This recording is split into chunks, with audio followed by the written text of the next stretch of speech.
Yamboka. C'est ça. L'union fait la force. Tout changer la mentalité. Tout la mentalité, tout fan de cas, tout le bac est belé. Oh, ma belle amie sur la congolaise, tout le bac est belé. Mais tout ça, la réalisation. Donc, ici, il est changé. Koloba mouké, mais pour ça, les belés. Il y a solo vraiment, tous allez dans Kati, il y a émission Nabino, l'Isoro Kati, émission Nabiso, l'Isoro Kati, émission Nabino, Oyo, et même la Kabino Basango. Vraiment, les autres émissions à l'Isoro Kati, ils allaient Kokota, Kogundola, Kolakisandegeni, Bandeko, Oh, Banso Bafandi, Biangami, Bandeko, la diaspora, Nalibanda, Bakoki Kosala, Poete Mboka Nabiso Kongo, qui est l'Ikoso. Ndeko Gisnel Luke, Ndeko Francis Amundala, Bazali Wana, Bazali Kopesa ba opinion na bango, Bandeko Bapesi ba point de vue na bango pour ba apporter un plus na mboka.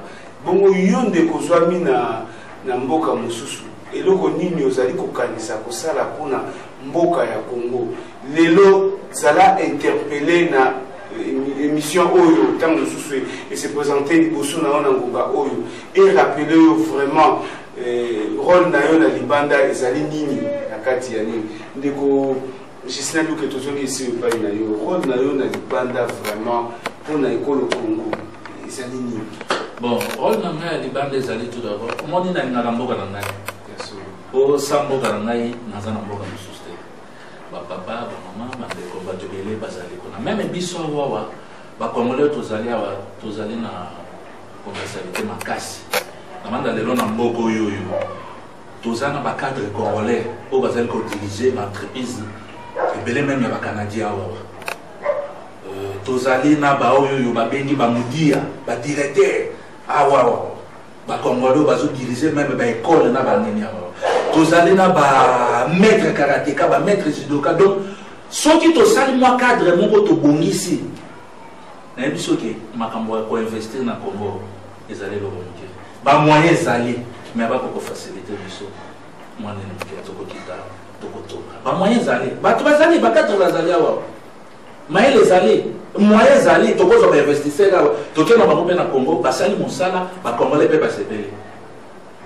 Il y a solo ndeko. Est-ce que au Koki ko répondre biso vraiment préoccupation à biso ya solo ya kati ezali ezali kaka te na monde ndeko Gisela azali na tendance ya investisseur c'est que quelque part vous avez avec sa faiblesse na biso bandeko ya diaspora que makasi vraiment ezali te tozali côté la kaka bandeko mosusu ya libanda te tozali na makasi biso moko bakongolais na ye biso nazondima naza komona baimage ebele na kati na batelevizio meme na bainternet oyo baparticulier oyo bauti libanda baza kosala na Congo nazomona baflat ezotomama nazomona vraiment bazoinvestir ebele oyo nga nazosenga changement mentalité eza nene tokamataka te mbongo le biso toyibi na Congo tope tonga libanda te mbongo ozwi na Congo tonga na Congo pesa ndeko no mosala pesa bandeko mosusu mosala oyo tosi tozwi tolembi mpe libanda te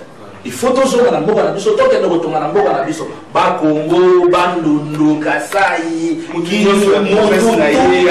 nazosepela meme mpo na démocratie ekoti lelo komi lokola mwa concours moko ya bagouvernerat ya bagouverneur ozomona ke province to ezosala nini elingi ekende liboso c'est ça biso mpe bacongolais toyebake place oyo toya libanda tososali mpe ebele kuna mo investi mbongo oyo tozwi tokita na Congo tokende mpe kotonga mpo na Congo na biso esala nini ekokokende liboso. Ya solo vraiment ndeko Francis Amundala nayebi te tokomi kokóma na suka ya émission na biso ozali na liloba ya koloba par rapport ya participation dans la carte émission et sur la carte. Oui, en tout cas, merci Mini, pour une opportunité pour une discussion, on va bien un entretien pour un mot. Il ne faut pas toujours se voiler la face. Pour le long, il faut que vous ayez la vérité dans le camp. Il y a solo. Dans ma réunion, surtout dans le bangaï pour nangaï, c'est mon conviction dans ma moni. Tous allez dans bonne volonté, il y a aussi dans ma réunion. Mais dénominateur commun, beaucoup de gouvernement, il faut alléger les tâches, à faciliter les choses dans le camp. Oh, tous allez pour ça, sur le plan, il y a taxes, impôts, douane, pour nous ça, tout ça, bateau, basa di banda, basa na posa, ya ça la makambo. Et puis babandi déjà vont continuer. Mais basa vous ça biso, puis biso toyeli. Pas problème ça, par exemple, beaucoup dans la difficulté de délai, il y a makambo, il y a taxes, impôts, les gens vraiment pour décourager.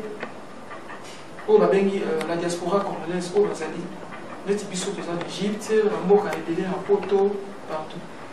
L'État congolais a facilité biso pour biso peut soit courage ya kokende mboka na biso tosalisana biso nyonso oyo tokeza na mo awa mwa moke tokende parce que kobana libanda ya solo bamboka oyo ezali mwa malamu nakoloba mwa malamu parce que eza paradis te mais kobana na mboka na yo ezali esemo mingi tozali awa toza na souci toza na posa ya kobana na mboka na biso yango avant tovanda na mboka na biso fo tomema mpe oyo toza na mo awa tokóma kuna mpona continuer la stabilité économique des armements. Merci beaucoup, Ndeko Francis Amundala. Vous êtes le bienvenu dans votre plateau, dans votre émission sur Akati.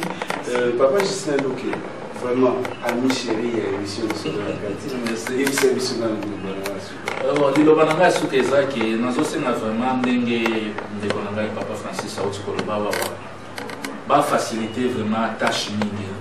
Congolais pour bazo utalibana tous regarde le port ya Matadi bazo ba port ya Matadi eza port ezali plus cher na kati na monde bato bakomi ko kimisa biloko bakendaka ko kitisa ngole musu na Brazzaville to na Angola oh bato mususu ba service mususu za ngana yebi na sala misala bato belé ba service za na mususu za même pas habilité ya kozala na ba port wana okomono oyo aye futa papier oyo aye futa bo o futa bo okotala même logo investir na oyo bataxo basenio ezebele donc moi continuer vraiment ezala ezate donc on va assainir vraiment climat des affaires wana ba les étages ba oyo ba senio vraiment bazala habilité na kati na port batikala na kati na port ba oyo bazate bazala libanda donc changement de mentalité partout na société nyonso congolais nyonso ezala likolo ezala ozana se to changer mentalité to tcha liboso intérêt supérieur ya nini ya mboka liboso nde biloko nyonso koya na sima ekoti kolanda na banzo oyo yo na koka koloba ya mwana. Merci beaucoup à nos invités, Papa Justin Loké, Francis Amundala. Nous vous rappelons que vous avez été avec nous pour suivre votre tribune de libre opinion, Lisolo Akati. Lisolo Akati, émission Nabino, vraiment émission Oyo et Pesaka Biso Posa ya Koyeba. Émission Nabino, il y a Lisolo Akati, vraiment Bandeko Bolanda qui intervention dans Bandeko Nabiso Mingi.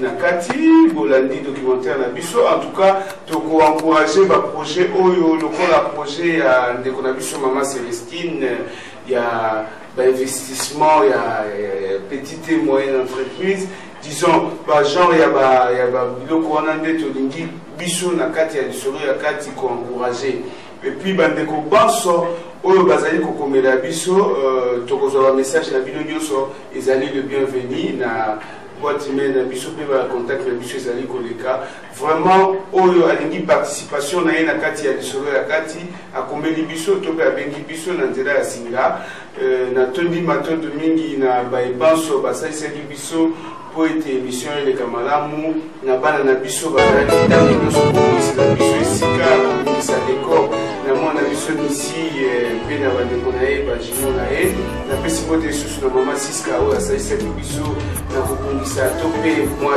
deko oyo tozi na kati ya plateau ya lisolo ya kati na basali na nzambe banso oyo basoutenir biso na losambo po lisolo ya kati esali kozoma na ndenge ezileli komo tomonani na poso koya mpona ndeko mosusu ya lisolo ya kati. nalingaka koyebisa yo masolo ya kati zekelelaka mokoko yo natya nabilama nakutana na moto sengala mulokola yo ema papa ozabia loyemonanga euti na kati ya motema na ngai oyo omerite yango po yo zabia